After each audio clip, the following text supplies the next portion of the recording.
बिस्मिल्लाहिर्रहमानिर्रहीम। आप सब हज़रात का बहुत बहुत शुक्रिया कि आप शॉर्ट नोटिस पे तशरीफ़ लाए। हज़रत अली रज़ी अल्लाह ताला अन्हो के कौल से मैं शुरू करूँगी। उन्होंने फ़रमाया था कि कुफ़्र की हुकूमत तो चल सकती है लेकिन जुल्म की हुकूमत नहीं चल सकती। और बहुत ही अफसोसनाक दिन है आज।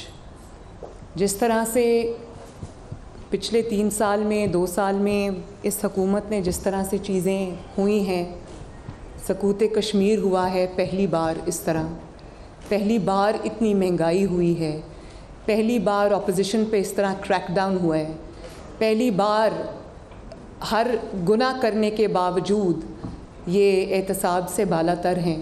इसी तरह पहली बार इनकी हुकूमत के अंदर लीडर ऑफ़ द अपोजिशन को दोबारा गिरफ़्तार किया गया है।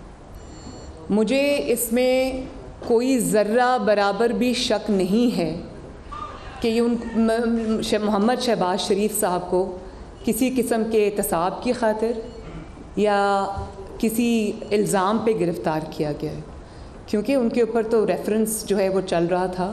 तो रेफरेंस के दरमियान में गिरफ़्तार करना, जैसे मुझे गिरफ़्तार किया था, मेरे पे आज तक 1.5 साल हो गया रेफरेंस नहीं बना। मुझे नैब में ले जाके मेरे साथ मुझे कहानियाँ सुनाई जाती थी, मेरा पूछा जाता था कि हम घर में क्या खाते हैं, क्या पहनते हैं, क्या होता है, इन्वेस्टिगेशन के नाम पे 1.5 साल हो गया, रेफरेंस आज भी दायर नहीं हुआ। तो शहबाज शरीफ साहब को अदालतों के इस तरह से चक्कर लगवा के उनका जो वो फ़ैसले पहले लिख के लाए होते हैं, उन्होंने उनको गिरफ़्तार करना था। लेकिन इसमें कोई दो राय नहीं है, कोई कन्फ्यूजन नहीं है।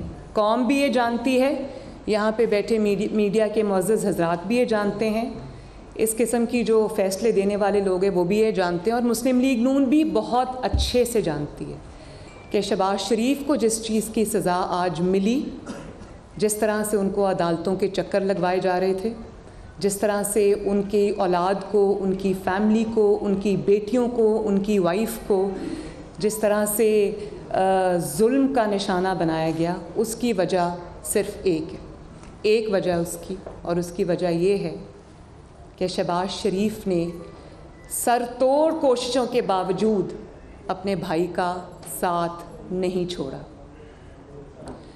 और उन्होंने न सिर्फ़ अपने भाई का साथ नहीं छोड़ा, बल्कि उन्होंने वफ़ादारी की, अपने भाई होने की। उन्होंने जो लॉयल्टी है, कमिटमेंट है अपने भाई के साथ, भाई के कॉज़ के साथ, पार्टी के साथ, एक लम्हे के लिए भी वो वेवर नहीं किए। अब देखें आप, उनकी वाइफ को इश्तिहारी बना दिया गया, उनके बेटों को इश्तिहारी बना दिया गया। हमज़ा शहबाज शरीफ जो मेरा भाई है, उसको तकरीबन 13 महीने हो चुके हैं जेल के अंदर, उसको कोरोना हो गया है, लेकिन उसको भी वो अभी भी जेल में है। उसके ऊपर भी अभी कोई इल्ज़ाम साबित नहीं हुआ, लेकिन उसको जेल में रखा हुआ है। इस सारे जुल्म के बावजूद, इन सारे ओछे हथकंडों के बावजूद शहबाज शरीफ अपने भाई के साथ अनवेवरिंगली खड़ा रहा। और उन्होंने अभी लास्ट वीक में 2-3 उनके बयानात सामने आए हैं। उन्होंने कहा आपने मुझे गिरफ़्तार करना है करें, आपने मुझे पकड़ना है पकड़ें, लेकिन मोहम्मद नवाज़ शरीफ ने जो तकरीर की है, जो APC का एलामिया आया है, जो APC ने प्लान दिया है, उसके ऊपर 100% अमल होगा। और जो अब मियाँ साहब ने जो बातें की हैं, जो तकरीर की है, उस पर शहबाज शरीफ साहब ने कल भी ये फरमाया था कि मैं अपने भाई के साथ खड़ा हूँ।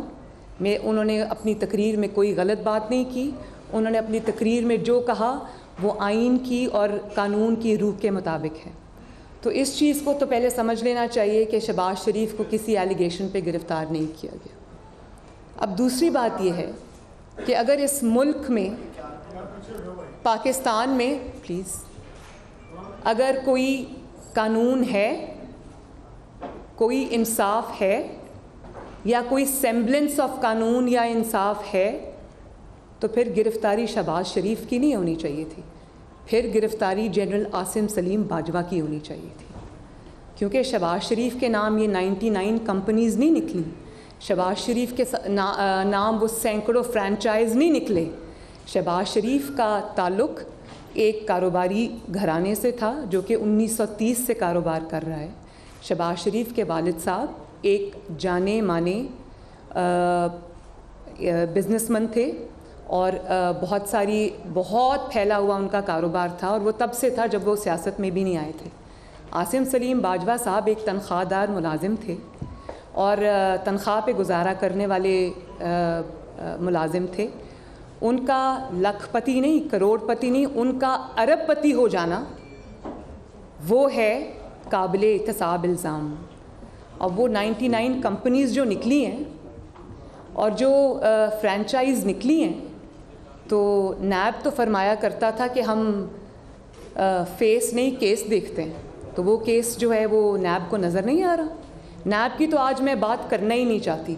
उसकी वजह यह है कि नैब को जिस तरह से सुप्रीम कोर्ट ने, लाहौर हाई कोर्ट ने, मुअज़्ज़ज़ जजेस हज़रात ने नैब की जो क्रेडिबिलिटी को कम्प्लीटली इरोड किया है, ये कहकर कि नैब एक पॉलिटिकल इंजीनियरिंग करने वाला इदारा है, तो उसके बाद तो किसी शक व शुबे की गुंजाइश नहीं बनती, क्योंकि नैब को तो ना BRT नज़र आती है, ना BRT की बसेस में बार बार लगने वाली आग नज़र आती है, ना बिलियन ट्री सुनामी नज़र आता है, ना उनको इमरान खान के घर का अचानक रेगुलराइज 300 कनाल के घर का रेगुलराइज होना नज़र आता है, ना उनको बड़े बड़े वज़रा की करप्शन नज़र आती है, ना उनको ये नज़र आता है कि किस तरह रातों रात जो उनके दोस्त हैं जहांगीर तरीन साहब, उनको पाकिस्तान से बाहर स्मगल करा दिया जाता है। और जब JIT बनती है तो वो बड़ी ढिठाई से ये कह देते हैं कि मैं नहीं आ सकता, मेरी तबीयत ख़राब है। जब उनके बेटे को बुलाया जाता है तो वो कह देता है कि मैं अपने वालिद की तीमारदारी कर रहा हूँ, इसलिए मैं JIT में पेश नहीं हो सकता। तो बात तो ये है ना कि जब आसिम सलीम बाजवा साहब के असासे सामने आए, जब उनकी वाइफ जो कि घरेलू खातून थी, जब वो अचानक कहीं से असासे सारे उनके नाम आए, उनकी इन्वेस्टमेंट सामने आई, तो नैब को केस नज़र नहीं आया, इमरान खान को वो केस नज़र नहीं आया। आप उनको उनके बच्चे जो हैं वो 25-30 साल के हैं, वो उन पे डिपेंडेंट नहीं हैं। शहबाज शरीफ के बच्चे जो कि अब 40 साल की उम्र से ज़्यादा के हैं, क्रॉस कर चुके हैं, हमज़ा मेरे से 1 साल छोटा है, तो वो 45 ईयर्स का है, वो अपने कारोबार अलग से नहीं कर सकते क्योंकि वो वालिद पे डिपेंडेंट हैं। उनके कारोबारों को ज़बरदस्ती वालिद के साथ जोड़ दिया जाता है, ज़ाती कारोबारों को। लेकिन आसिम सलीम बाजवा साहब के कारोबार किसी को नज़र नहीं आते, उनके वाइफ के नाम के जो असासे हैं वो किसी को नज़र नहीं आते, उनके बच्चे जो एक तनख्वाहदार मुलाजिम के बच्चे हैं उनके इतने बड़े बड़े असासे किसी को नज़र नहीं आते। तो फिर तो हम ये सवाल पूछने में हक़ बजानिब हैं कि ये किस किस्म का इंसाफ है। इस किस्म का इंसाफ जो है जिसमें अदालतों को ब्लैकमेल करके, जजेस को ब्लैकमेल करके, उन पर दबाव डालकर, मीडिया पर दबाव डालकर, अब आप ये देखें कि मीडिया पर दबाव डाला गया कि आसिम सलीम बाजवा साहब की ख़बर आपने नहीं उठानी, और उसके बाद जब प्रेशर आया तो आसिम सलीम बाजवा साहब की क्लैरिफिकेशन आ गई, जो कि मीडिया को कहा गया कि चलाओ। अब मीडिया भी पूछ रहा था, हम भी पूछ रहे थे कि ये किस खबर की क्लैरिफिकेशन आ रही है, ख़बर तो हमें पता ही नहीं थी, उसकी क्लैरिफिकेशन इशू हो गई, ख़बर हमें पता ही नहीं थी। तो मीडिया को अगर आप इस तरह से दबाएंगे और इस तरह से अदालतों को आप ब्लैकमेल करेंगे, प्रेशराइज़ करेंगे, कहा जाता है ना कि मुस्लिम लीग नून इदारों के ख़िलाफ़ है या इदारों के ख़िलाफ़ बात करती है। ये बात जो आप सिर्फ ये देखें कि इदारों को इस तरह से, चाहे वो अदलिया हो या वो कोई और इदारा हो, जब आप जजेस को ब्लैकमेल करते हैं, जब आप मुअज़्ज़ज़ अदलिया को प्रेशर में लेके आते हैं, इससे ज़्यादा मतनाज़ा कोई चीज़ अदालतों को और इदारों को नहीं बना सकती। तो हम तो आज पूछने में हक़ बजानिब हैं कि शहबाज शरीफ के ख़िलाफ़ तो कुछ साबित नहीं हुआ, उसके बच्चों के अपने कारोबार हैं। तो आपको जिन लोगों के ख़िलाफ़ सबूत सामने आ गए, और वो ऐसे सबूत है कि इंसान या तो कानों को हाथ लगाए या हैरान हो, वो किसी को नज़र नहीं आ रहे। कभी मौलाना फजलुर रहमान साहब को नोटिस भेज दिया जाता है, कभी शहबाज शरीफ साहब को गिरफ़्तार कर लिया जाता है, लेकिन है किसी में इतनी हिम्मत कि आसिम सलीम बाजवा को नोटिस भेजे? तो ये है शहबाज शरीफ साहब की गिरफ़्तारी की पूरी कहानी। शीन में से नून निकालने वाले और नून में से शीन निकालने वाले या मीम निकालने वाले, ये उनकी अपनी चीखें निकल गई हैं, क्योंकि नून में से शीन नहीं निकली, शीन में से नून नहीं निकलेगी, क्योंकि नून और शीन जो है वो यूं हैं और इंशाअल्लाह ताला हमेशा ऐसे ही रहेंगे। लोग जिनको अपने रिश्ते का पता नहीं है, जिनको रिश्तों की कदर नहीं है, जो कि रिश्तों के तकद्दुस को नहीं जानते, उन्होंने अपनी ज़िंदगी में ना कुछ ये कुछ देखा है, ना प्रैक्टिस किया है। जिन्होंने हर रिश्तों को इस्तेमाल किया है, उनको नहीं पता कि भाइयों के दरमियान भाईचारा किसको कहते हैं, उनके दरमियान मोहब्बत किसको कहते हैं, उनके दरमियान कमिटमेंट किसको कहते हैं। शहबाज शरीफ साहब ने, उनकी एक ज़ाती सोच है, 30 साल से है, 40 साल से है, वो इसी तरह की उनकी एक सोच है जिसमें वो समझते हैं कि मफामत की जो सियासत है वो शायद बेहतर है। लेकिन वो ये बात मियाँ साहब से भी करते हैं, पार्टी से भी करते हैं, हमारे दरमियान में भी करते हैं, लेकिन जब मियाँ साहब का फ़ैसला आ जाता है तो उसके आगे शहबाज शरीफ सबसे पहले इंसान हैं जो सरे तस्लीम खम करते हैं। तो शहबाज शरीफ साहब आज हमारे सदर हैं, इंशाअल्लाह रहेंगे, लेकिन वो भी नवाज़ शरीफ को अपना कायद मानते हैं। वो भी नवाज़ शरीफ के हुक्म पर लब्बैक कहते हैं, और नवाज़ शरीफ के हुक्म पर लब्बैक कहने की आज उनको ये सज़ा मिली है। दूसरी बात ये कि इमरान ख़ान साहब को शायद ये खौफ है कि शहबाज शरीफ साहब उनके मुतबादिल हैं, और अगर थोड़ी सी भी जगह उन्होंने शहबाज शरीफ साहब को दी तो वो उनके मुतबादिल के तौर पे उनकी जगह ले लेंगे।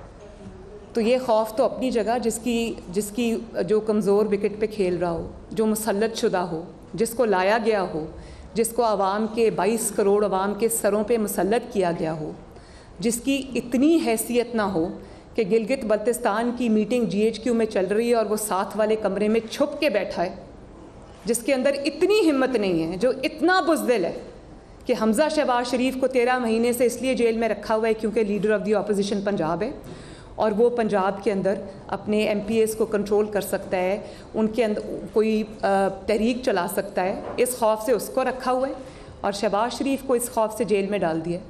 ये इमरान खान का खौफ मैं आपको बता रही हूँ, इस तरह इसलिए जेल में डाल दिया क्योंकि उसको वो शहबाज शरीफ को अपने मुतबादिल के तौर पे देखना चाहता है, और उसको वो कोई जगह देखना नहीं चाहता। लेकिन बात यह है कि अवाम की नज़र में, स्पेशली पंजाब के अवाम की नज़र में, ओवरवेलमिंगली शहबाज शरीफ साहब सिर्फ मुतबादिल नहीं है, शहबाज शरीफ साहब पंजाब के अवाम की नज़र में इज़ दी ओनली चॉइस।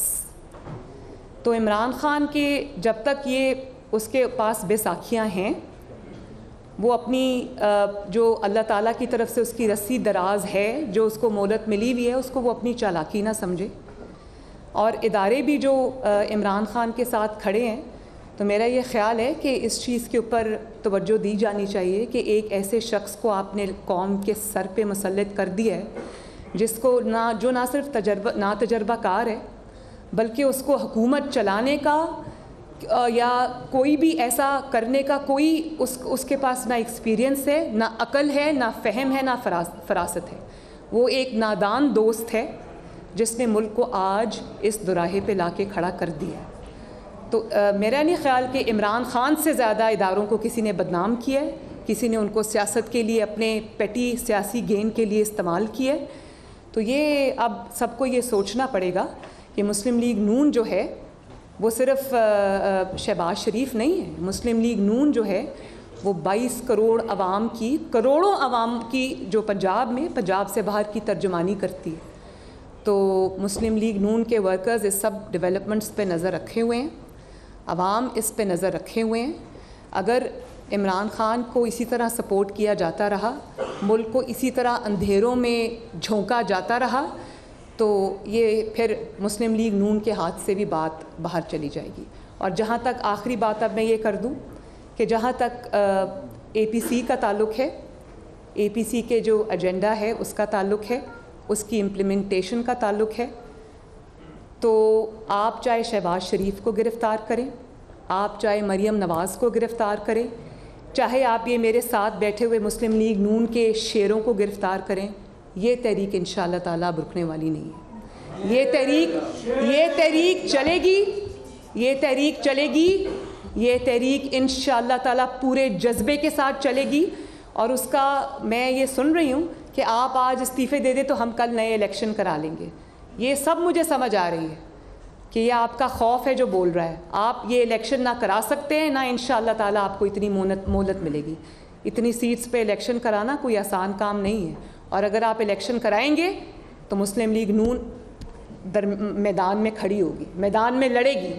और गिलगित बल्तिस्तान में आप जो कर रहे हैं, रातों रात आपने जिस तरह से गिलगित बल्तिस्तान के इलेक्शन को इंजीनियर किया है, जिस तरह से आपने मुस्लिम लीग नून के जो वहाँ पर लोग हैं उनको तोड़ना शुरू किया है, जो प्री पोल रिगिंग आपने की है, और क्योंकि मुस्लिम लीग नून थी वहाँ पर, तो आपको इलेक्शंस को डिले करना पड़ा। ये जो कोरोना और ये सब है ना, ये सब बहाना है।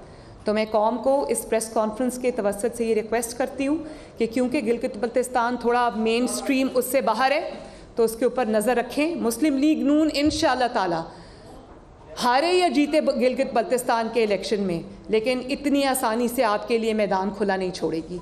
अगर आपको ये करना है, अगर आपको इंजीनियरिंग करनी है, अगर आपको ये इलेक्शन स्टील करना है, छीनना है, तो फिर ये आपको पाकिस्तान के अवाम की नज़रों के सामने करना पड़ेगा। आप ये काम छुप के नहीं कर सकते। आप इस काम में कामयाब इंशाअल्लाह ताला नहीं होंगे। आप जो करेंगे वो अवाम के सामने आएगा। तो ये इसके रेपरकशंस अगर मुस्लिम लीग नून के लिए होंगे तो आपके लिए भी होंगे। Thank you.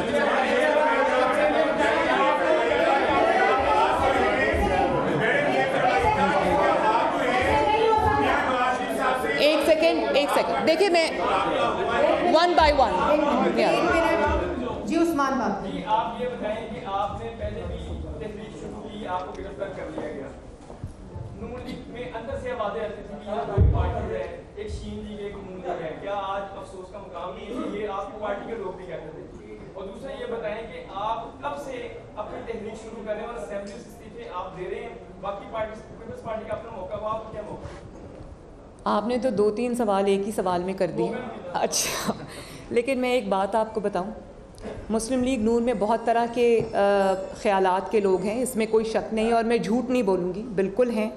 मियाँ साहब का और मेरा जो बयानिया है उसका बोझ उठाना हर किसी के बस की बात नहीं। लेकिन एक चीज़ मैं अपने पूरे ईमान के साथ कह सकती हूँ, जो लोग यहाँ बैठे हैं मुस्लिम लीग नून के और जो यहाँ नहीं बैठे, सब दिल से मुस्लिम लीग नून नवाज़ शरीफ के बयानिए पे दिल से लब्बैक कहते हैं। और उसका सबूत ये है कि राना साहब को उन्होंने गिरफ़्तार कर लिया मंशियात जैसे भोंडे केस के अंदर।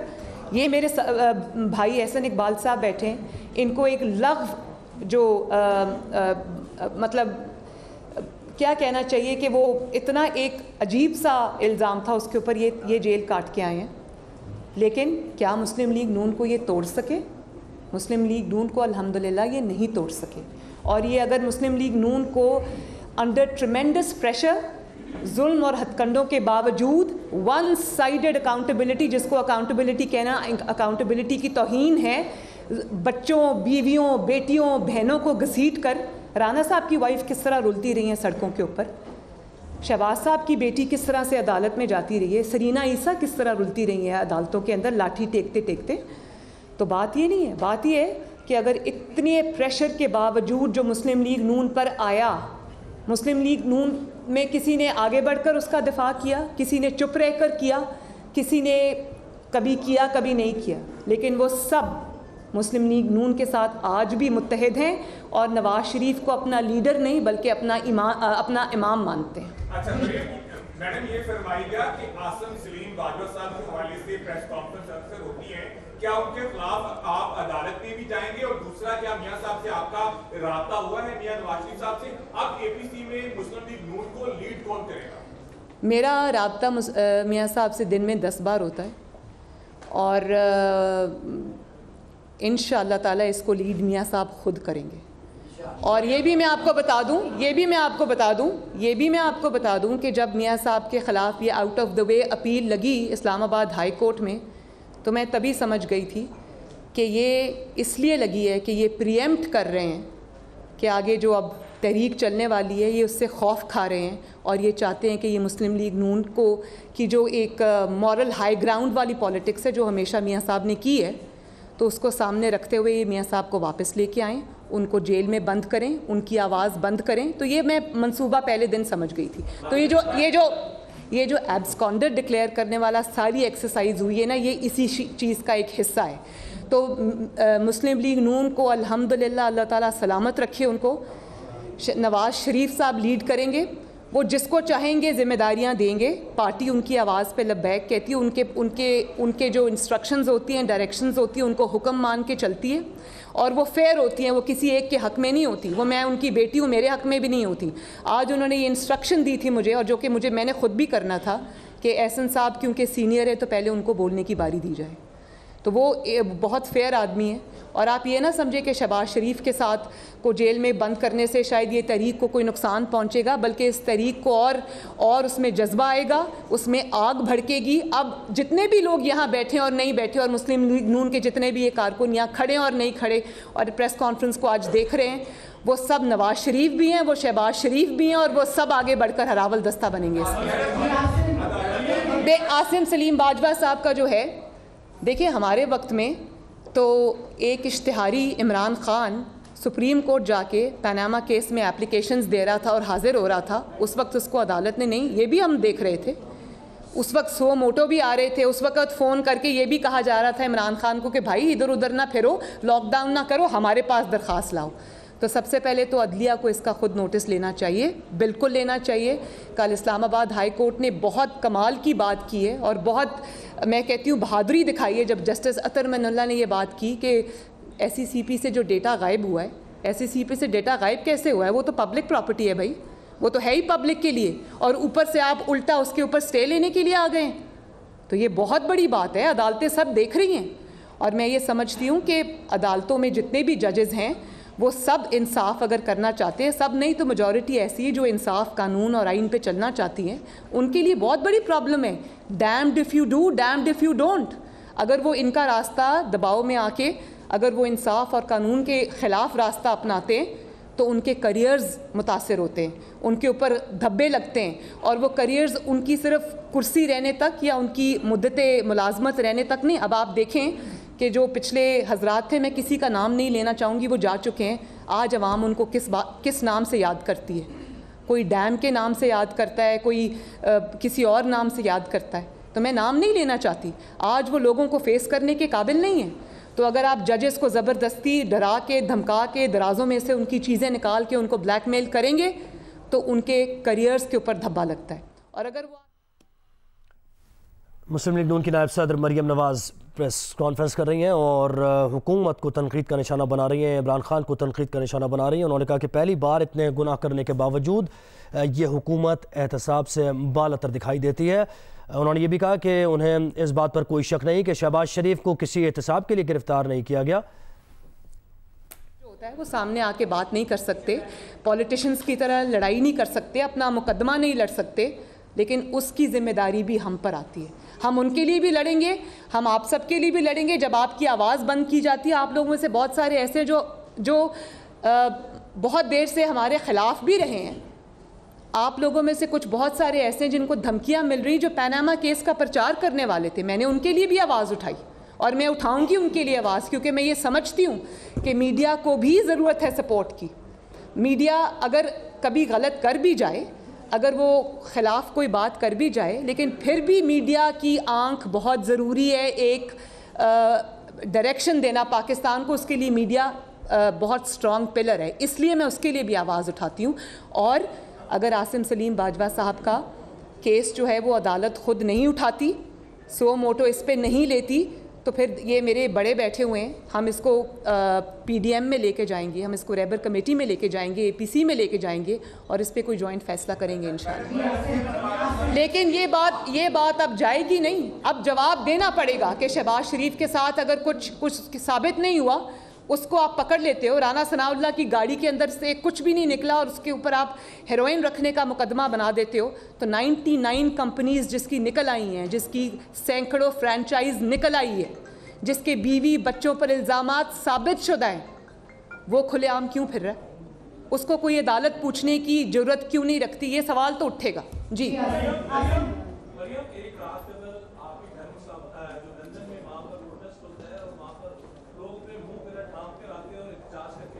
और आज जो है शहबाज शरीफ की गिरफ्तार, आप क्या देख रहे हैं कि मुमासलत है नवाज शरीफ को चुप कराने की? और साथ साथ ये भी फाइनली बताइएगा, क्या अभी भी आपको पाकिस्तान का अदलिया पर इत्मीनान है कि आप लोगों को इंसाफ मिलेगा? क्योंकि नवाज शरीफ साहब का केस भी अभी पेंड है और अब शहबाज साहब को अगर रिलीफ मिलेगा तो वहीं से मिलेगा, तो इस सवाल से बताइएगा। दो चीज़ें आपने पूछी हैं। एक तो कल जो मियाँ साहब के रेजिडेंस के नीचे एहतजाज हुआ है, सबसे बड़ा उस एहतजाज का जो उस एहतजाज को एक्सपोज करने वाला पॉइंट था वो ये था कि उन लोगों में इतनी हिम्मत नहीं थी, उन लोगों में इतनी जुर्रत नहीं थी कि वो अपने मुंह ढके बगैर आ जाए।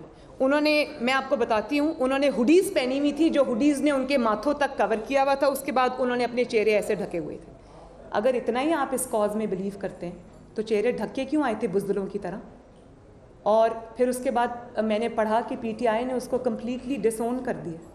तो नामालूम अफराद होते हैं। उनको मैं ये पैगाम देना चाहती हूँ कि जो नवाज़ शरीफ जेलों से नहीं डरा, जो नवाज़ शरीफ अपनी बीवी को बिस्तरे मर्ग पे छोड़कर जेल बर्दाश्त करने अपनी बेटी, जिसको वो हमेशा साथ पर्दों में रखा करता था और अपनी बेटी के बारे में ओवर प्रोटेक्टिव था, वो उसको पकड़ के, एक ख़ानदानी रिवायात होती है ना, हमारा एक मशरक़ी ख़ानदान है, वो उसको जेल में गया, उसके साथ 2 दफ़ा उसकी बेटी जेल गई, उसने वो भी बर्दाश्त किया, उसने बीमारी में जेल रहना बर्दाश्त किया, उसने सब जुल्म बर्दाश्त किए, लेकिन वो अगर पीछे नहीं हटा, अब पहले से भी ज़्यादा वो इस चीज़ पे ना सिर्फ मजबूत है, मजबूती से कायम है, बल्कि वो और ज़्यादा इसके ऊपर बढ़ चढ़ के अपना रोल प्ले करना चाहता है।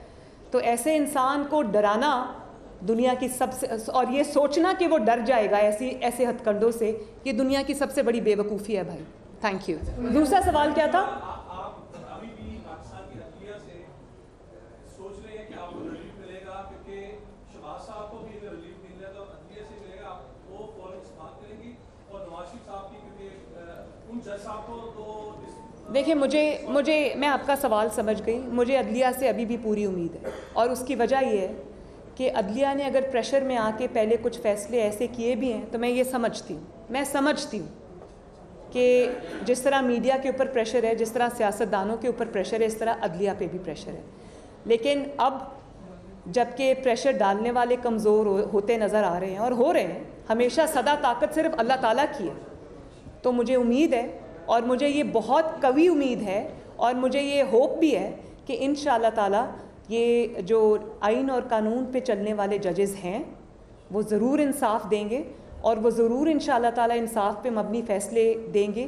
वो ना सिर्फ अदलिया को आज़ाद कराएंगे अपने फ़ैसलों के थ्रू, बल्कि अदल को भी आज़ाद कराएंगे, जिसके ऊपर लोगों ने एक सवालिया निशान इस वक्त लगाया हुआ है। तो ये अदलिया की इज़्ज़त का भी मामला है, ये सिर्फ सियासतदानों की इज़्ज़त का मामला नहीं है, ये अदलिया की इज़्ज़त का भी मामला है। और जो धब्बे अदलिया पे लगे हैं वो धब्बे अदलिया को अब धोने पड़ेंगे। अच्छा, मरियम ये बताइएगा कि एक आम तासुर ये जा रहा है कि आपकी जो हार्ट लाइन है, जिस आप मौके पे वो मुस्लिम लीग नून के लिए थोड़े से प्रॉब्लम क्रिएट कर रहा है। ओके। दूसरा मेरा ये सवाल है कि आपने खुद फरमाया कि मेरा और मियां साहब का जो बयानिया है, सबके पास की बात नहीं है उसको बर्दाश्त कर सके।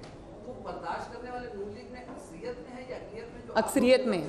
अक्सरियत में और अक़लियत में अगर जो हैं भी, वो भी दिल से इस बयानिए के साथ है। मैं इन जो भी हैं, मैं उनके दिल की बात समझती हूँ, वरना वो मुस्लिम लीग नून में ना हो, उनके लिए बहुत सारी चॉइसेस हैं। और मैं आपको ये बताऊं कि इनके पास बहुत सारी ऐसी चीज़ें होती हैं जिससे लोगों की मजबूरियां इनके पास होती हैं, ये उनको एक्सप्लॉइट करते हैं। तो ऐसे में हर इंसान आगे बढ़कर वो मुकाबला नहीं कर सकता। उनका साथ रहना, उनका जमात में रहना, उनका नवाज शरीफ को लीडर मानना, उनका सामने आकर उनको डिफेंड करना, इस बात का सबूत है कि वो दिल से इस बयानिए के साथ हैं। वरना बात सुने, जितनी जेलें ये सब बर्दाश्त कर रहे हैं, इनको तो मुस्लिम लीग नून छोड़ देनी चाहिए थी।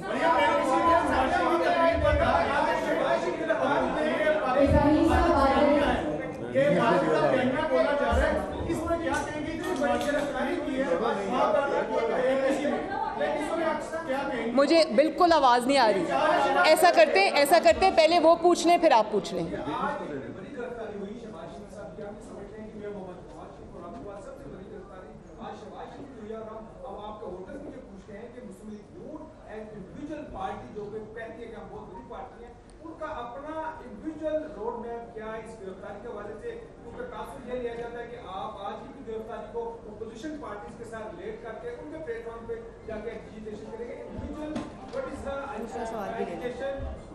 नहीं, मैं जो हमारा रोड मैप है वो बन भी रहा है, कुछ हद तक बन भी चुका है, तो वो रोड मैप मैं इस प्रेस कॉन्फ्रेंस में तो नहीं बता सकूंगी।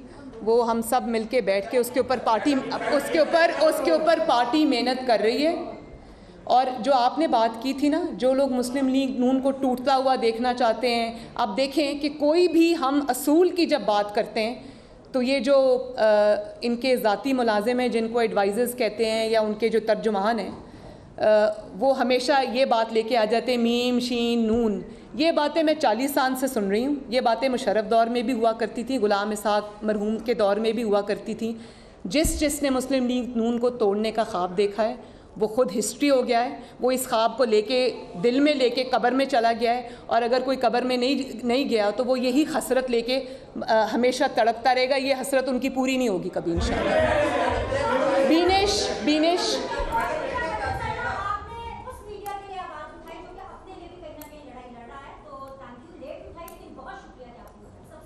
नहीं, आपने मेरी आवाज़ खोली तो मैंने उठा दी।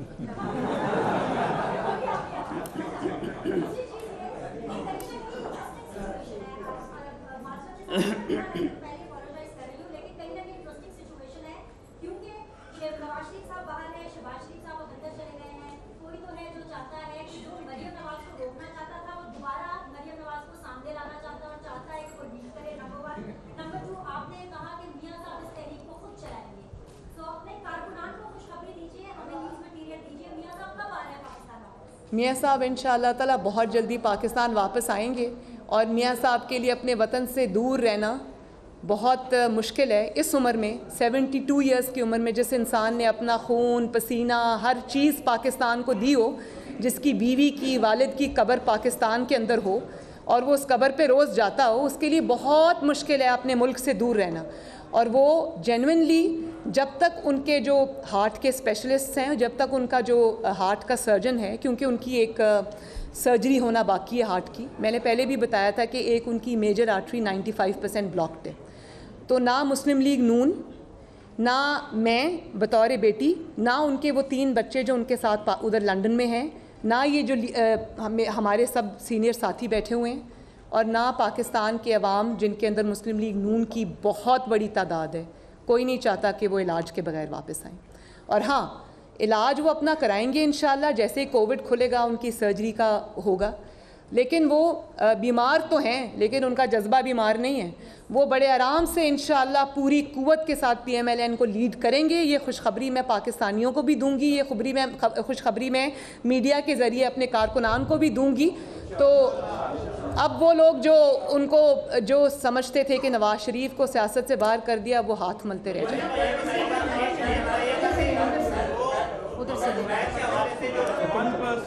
जी, लास्ट 2 क्वेश्चंस प्लीज।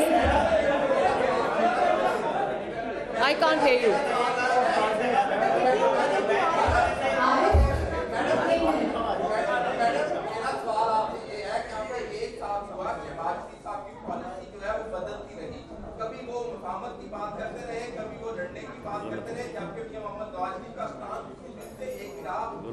लड़ना चाहते हैं, वो मुल्क के लिए जैसे कि उनका एक नजरिया है उस पे खड़े हैं। क्या आप समझती हैं कि जो मुकामत की उसमें आपकी पार्टी का नुकसान पहुंचा, आप पंजाब में हुकूमत भी न बन सकी, ये जबरदस्त रहा आपकी पॉलिसी के अंदर, और जिसकी वजह से आज तक बात जो है वो इसको भुगत रही है।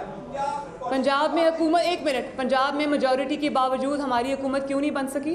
मेरा यही सवाल है। उसका मतलब ये है कि आप मेजॉरिटी में होने के बावजूद अगर आप हुकूमत नहीं बना सके तो इलेक्शंस मैनेज थे। उसमें ना शहबाज शरीफ का कोई कसूर है, ना नवाज शरीफ का कोई कसूर है। और शहबाज शरीफ ने कभी ये नहीं कहा कि मेरा अपना बयानिया और नवाज शरीफ का अपना बयानिया है। ये मीडिया पे कुछ हजरात जो कि ना आकबत अंदेश दोस्त हैं इदारों के, वो ये सब बातें करते रहते हैं क्योंकि उनके पास और कुछ कहने के लिए नहीं है। मैं ये बात पहले कह चुकी हूँ, दोबारा दोहरा देती हूँ कि शहबाज शरीफ और नवाज शरीफ और मरियम नवाज और हम सब माशाल्लाह एक हैं और एक रहेंगे। जी आप बताइए।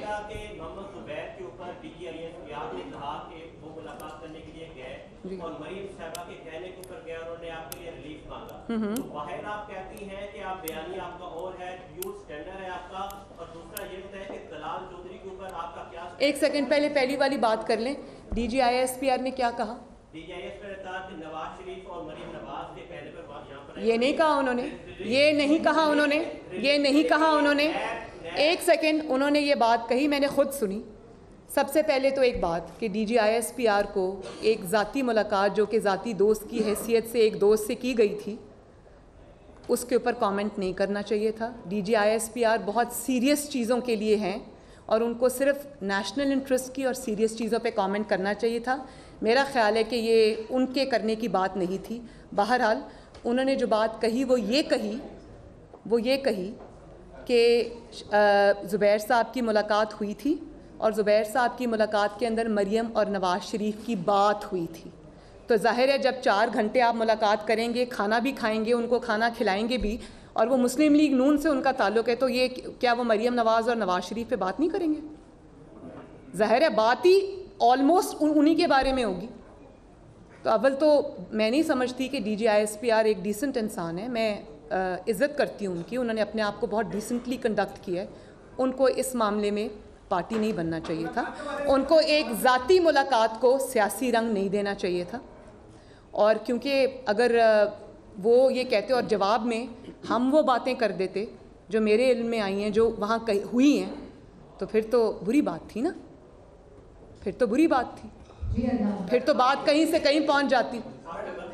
और दूसरी नहीं, अपनी वो खुद बता रहे हैं आपको, वो दोनों आपस में दोस्त हैं, उनकी तस्वीर हैं पुरानी मीटिंग्स की जो वो मिलते आए हैं, 40 साल से दोस्त हैं वो।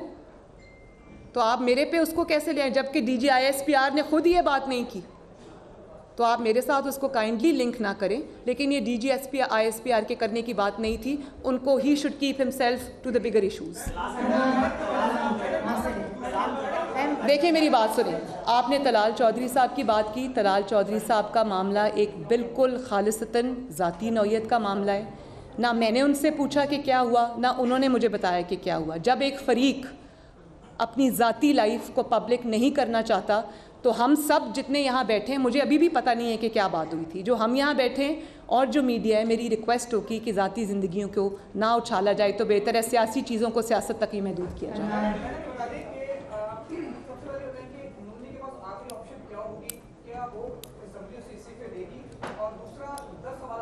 नून लीग के पास बहुत सारे ऑप्शन हैं। नून लीग के पास ना सिर्फ इस्तीफ़ों का ऑप्शन है, बल्कि नून लीग के पास एक डिसाइसिव लॉन्ग मार्च का भी ऑप्शन है। क्या हुआ?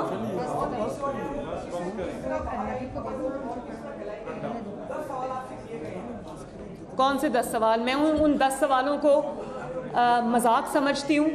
वो करने वाला भी मजाक है, उसका जवाब देना जो है वो उनको डिग्निफाई करने वाली बात है जो वो डिज़र्व नहीं करते।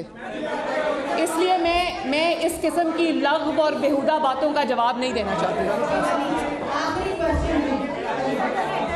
जी जी जी जी, एक सेकेंड।